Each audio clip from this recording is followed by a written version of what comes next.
The monthly tech meeting is going to be an essential communication platform for your team. It's a great way to review the previous, current, and future state of the department.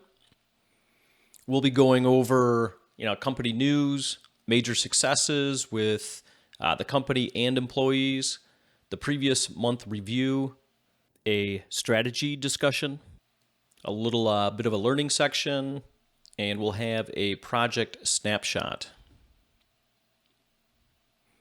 Now, you can list all sorts of company information in the company news section, like HR updates, company and employee celebrations, any outings or gatherings that are coming up for the company, things that can easily be missed without a monthly meeting, especially for those remote workers out there.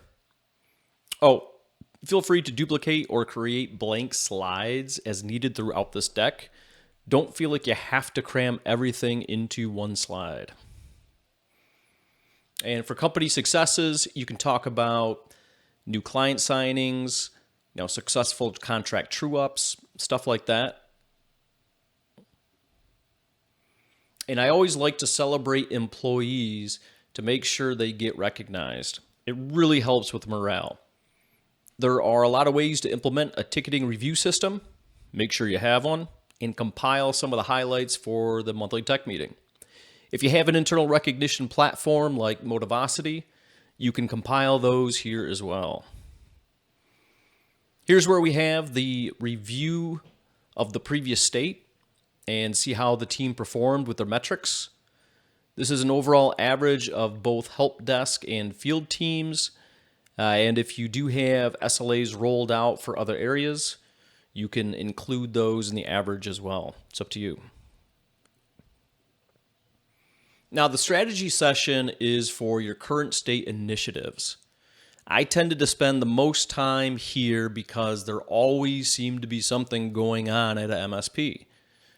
This is also a great place to create an open forum with the team, get their feedback and buy-in on whatever you're trying to accomplish. Just make sure you're really listening and not waiting to respond. You may be surprised at how many good ideas that you can get from your team. They are a bunch of really smart people. Don't be afraid to not be the smartest person in the room. Your team will respect you for it. And if you yeah them to death all the time, they could end up resenting you. Now, I like to have a learning slide available. However, you may not need it every month. It is very useful when you have something to share, like a major fix or maybe a cool trick with one of the tool sets, like your PSA or RMM, things like that. I would often ping the team on Slack or Teams, whatever tool you're using there, leading up to the tech meeting. A lot of times they have some good ideas to put in there. And if you don't have anything to share, just hide the slide. The project snapshot is a spot to look at major projects going on and to look into our future state.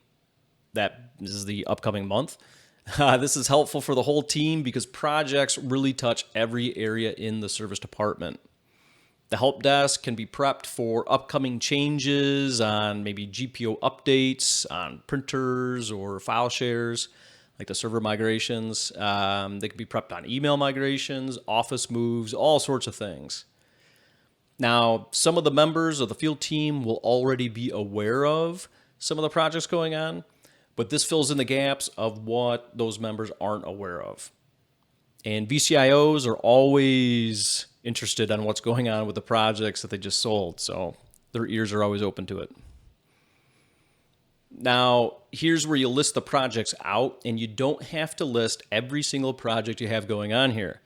But I'm sure you have a few major ones that the team should be aware of. That's what you put in here.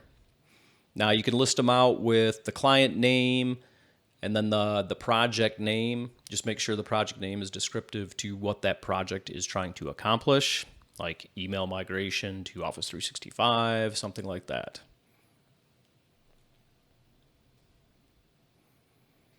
Now, this part is optional on the project snapshot, and it really depends on your overall service maturity level.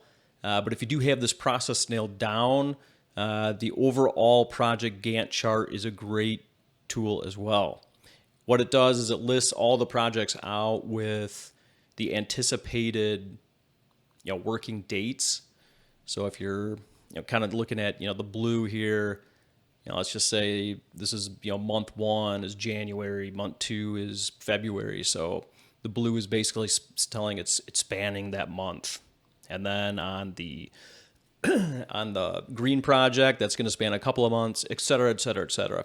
So that just gives a good idea of the project timelines from a 10,000 foot view. And that really wraps up the monthly tech meeting. It does take about an hour to accomplish. Sometimes I could squeeze them out in about 45 minutes. It really depends on how much interaction you get with the team.